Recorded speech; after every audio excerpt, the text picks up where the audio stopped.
Bonjour. Le nombre de commentaires désobligeants qui évoquent la sexualité du couple présidentiel, plus ou moins explicitement, a de quoi surprendre. Mais cela peut s'expliquer aisément. Je vais vous dire, moi, ce que je pense de tous ces hommes qui se moquent de Brigitte, de son âge, de son couple. Les hommes qui se moquent autant de Brigitte, c'est parce qu'il faut à tout prix détourner le maximum de femmes d'agir comme Brigitte. En effet, tous ces hommes, ils commencent à avoir un âge où leur capacité à obtenir une érection efficace décline inexorablement.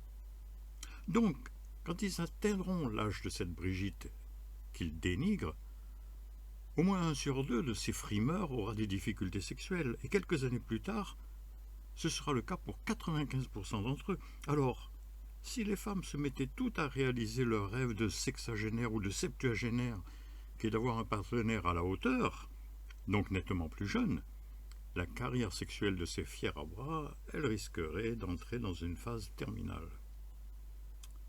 On comprend bien alors pourquoi ils se démènent autant, et pourquoi ils trouvent que tous les moyens sont bons pour préserver leur avenir.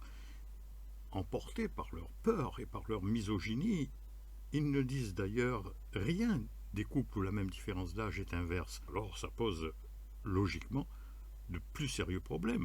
Un Donald Trump, par exemple, doit reconnaître qu'il recourt aux pilules pour tenir son rôle, ce dont une femme du même âge n'aura pas besoin. Peut-être même que déjà la plupart des hommes qui tiennent ces propos goguenards, quadragénaires ou quinquagénaires, ils n'ont pas la qualité et le rythme de vie sexuelle que beaucoup de femmes sexagénaires ou septuagénaires peuvent avoir.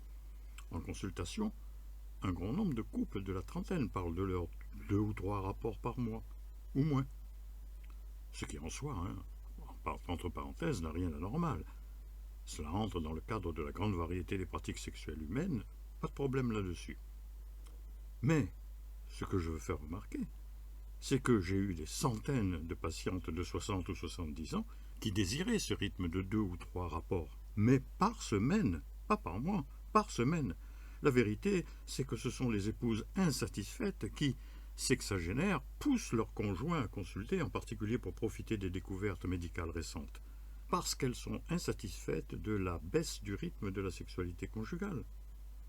Les moqueurs en sont encore à l'image de la femme chez Balzac, qui a écrit un roman, La femme de 30 ans, où il parle d'une héroïne entrée dès cet âge, 30 ans à l'époque, dans la vieillesse et le renoncement.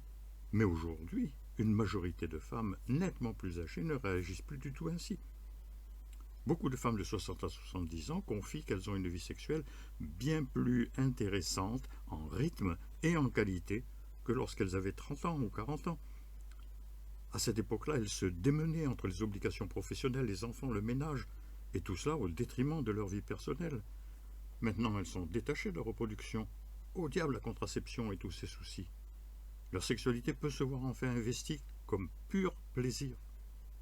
Avoir tout le temps disponible, à la retraite, les enfants partis, cela permet d'envisager que certaines frustrations passées pourront enfin être affrontées et résolues. Les enquêtes apprennent qu'un nombre non négligeable de femmes ont davantage d'orgasmes pendant la pénétration après la ménopause que avant la ménopause, et que certaines ne l'ont connue pour la première fois qu'après la ménopause. Ce qui se cache derrière le rire, la peur profonde qui tenaille les moqueurs, c'est l'évidence que, somme toute, physiologiquement, après la cinquantaine, le couple dont la sexualité est potentiellement la plus équilibrée est celui où l'homme a 15 ans, 20 ans, 25 ans de moins que la femme. Bien sûr, d'autres femmes vont se résigner. Toutes les femmes ne demandent pas une vie sexuelle épanouissante. Si la sexualité devient trop compliquée, si elle était déjà difficile auparavant, si elle donnait peu de plaisir, si elle était peu intéressante, la tentation sera grande d'arrêter les frais, de se consacrer à des activités plus gratifiantes, les petits-enfants, le bénévolat, les voyages. Les solutions sont infinies, il y a tellement de choses que la vie a empêché de faire. On ne s'ennuie pas de toute façon.